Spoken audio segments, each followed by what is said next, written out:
सुप्रभात बच्चों। प्रस्तुत है आज दिनांक 12/10/2020 का कार्यपत्रक। यह कार्यपत्रक हमारी पाठ्य पुस्तक क्षितिज भाग 2 के मानवीय करुणा की दिव्य चमक नामक पाठ पर आधारित है, जिसमें लेखक श्री सर्वेश्वर दयाल सक्सेना जी ने फादर कामिल बुल्के के व्यक्तित्व के बारे में जानकारी दी है। तो आइए पढ़ते हैं आज का कार्यपत्रक। बच्चों, अब तक आप फादर कामिल बुल्के से परिचित हो चुके हैं। अब आगे बढ़ते हुए लेखक ने उनके व्यक्तित्व के बारे में कुछ और बातें कही हैं, उन्हें जानने का प्रयास करते हैं। इस तरह हमारे बीच से वह चला गया जो हम में से सबसे अधिक छायादार, फल फूल गंध से भरा और सबसे अलग सबका होकर सबसे ऊंचाई पर मानवीय करुणा की दिव्य चमक में लहलाता खड़ा था, जिसकी स्मृति में हम सब के मन में जो उनके निकट थे किसी यज्ञ की पवित्र आग की आँच की तरह आजीवन बनी रहेगी। मैं उस पवित्र ज्योति की याद में श्रद्धानत हूँ। उपरोक्त पंक्ति सर्वेश्वर दयाल सक्सेना जी ने फादर कामिल बुल्के को याद करते हुए उनके निधन के उपरांत लिखा है। इन पंक्तियों में फादर कामिल बुल्के के विराट व्यक्तित्व की झलक मिलती है। लेखक का मानना है कि जब तक राम कथा है, इस भारतीय विदेशी साधु को याद किया जाएगा तथा उन्हें हिंदी भाषा और बोलियों के अगाध प्रेम का उदाहरण माना जाएगा। बच्चों, इस गद्यांश में लेखक श्री सर्वेश्वर दयाल सक्सेना जी ने फादर कामिल बुल्के के व्यक्तित्व के बारे में बताया है और उनके प्रति अपनी श्रद्धा को बताया है, और उनके प्रति जो व्यक्ति, उनके साथ जो व्यक्ति जुड़े हुए थे, वो उनके प्रति किस प्रकार की श्रद्धा रखते थे, उनके प्रति उनकी क्या भावनाएं थी, उनको इन पंक्तियों में उन्होंने अभिव्यक्त किया है। तो आइए बच्चों आगे बढ़ते हैं और देखते हैं आज के शब्द, जो कठिन शब्द हैं। तो पहला शब्द है मानवीय, मानव के अनुरूप, स्मृति अर्थात याद, आजीवन, जीवन पर्यंत, श्रद्धानत, श्रद्धा से झुका हुआ। तो आगे बढ़ते हैं और देखते हैं आज के प्रश्न। उपरोक्त गद्यांश को ध्यानपूर्वक पढ़कर पूछे गए प्रश्नों के उत्तर लिखिए। तो पहला प्रश्न है, लेखक ने फादर को याद करते हुए अपनी भावना को किन शब्दों में प्रकट किया है? तो फादर की मृत्यु पर भावुक होकर लेखक ने लिखा है कि इस तरह वह हमारे बीच से चला गया जो हमसे सबसे अधिक छायादार, फल फूल गंध से भरा और सबसे अलग सबको लेकर सबसे ऊंचाई पर मानवीय करुणा की दिव्य चमक से लहलहाता खड़ा था, जिसकी स्मृति में हम सब के मन में जो उनके निकट थे किसी यज्ञ की पवित्र आँच की तरह आजीवन बनी रहेगी। मैं उस पवित्र ज्योति की याद भी श्रद्धानत हूँ। आगे बढ़ते हैं और पढ़ते हैं प्रश्न 2।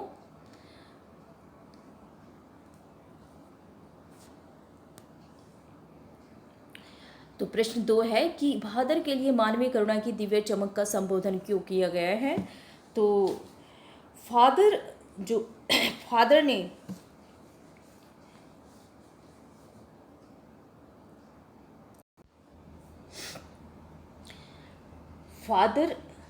के लिए लेखक ने मानवीय करुणा की दिव्य चमक इसलिए कहा है क्योंकि फादर नेक दिल वाले ऐसे व्यक्ति थे जिनकी रगों में दूसरों के लिए प्यार, अपनत्व और ममता भरी थी।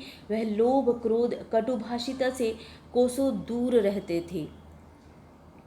वे अपने परिचितों के लिए स्नेह और ममता रखते थे। वे दूसरों के दुख में सदैव शामिल रहते थे और अपनी सांत्वना भरे शब्दों से दूसरों के दुखों में हिम्मत बढ़ा देते थे। इसलिए उन्हें मानवीय करुणा की दिव्य चमक कहकर संबोधित किया गया है। अगला प्रश्न देखते हैं, प्रश्न नंबर 3।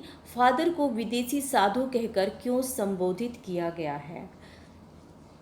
तो फादर को विदेशी साधु कहकर संबोधित इसलिए किया गया है क्योंकि फादर जन्म से विदेशी थे, परंतु भारत में आने के बाद उन्होंने भारत को ही अपनी मातृभूमि और कर्मभूमि बना लिया और श्रद्धा के साथ जीवन पर्यंत उसके उत्थान का कार्य करते रहे।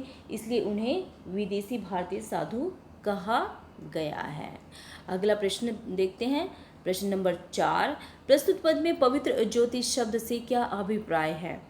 तो प्रस्तुत पद में पवित्र ज्योति शब्द फादर कामिल बुल्के के लिए प्रयोग किया गया है। लेखक के अनुसार फादर कामिल बुल्के एक पवित्र आत्मा थे जिनके हृदय में सभी के लिए दया, करुणा, प्रेम, सहानुभूति आदि गुण भरे हुए थे। वे किसी देवदार के वृक्ष की भांति छाया प्रदान करते थे और दूसरों के लिए सब कष्टों को अपनी सांत्वना भरे वचनों से शीतलता प्रदान करते थे, इसलिए उन्हें पवित्र ज्योति शब्द कहा गया है।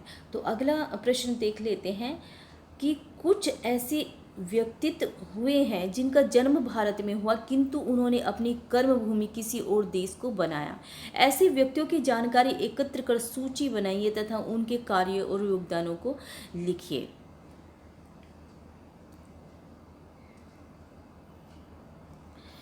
बच्चों, कुछ इसी प्रकार का प्रश्न हमने पिछली बार भी पढ़ा था, जिसमें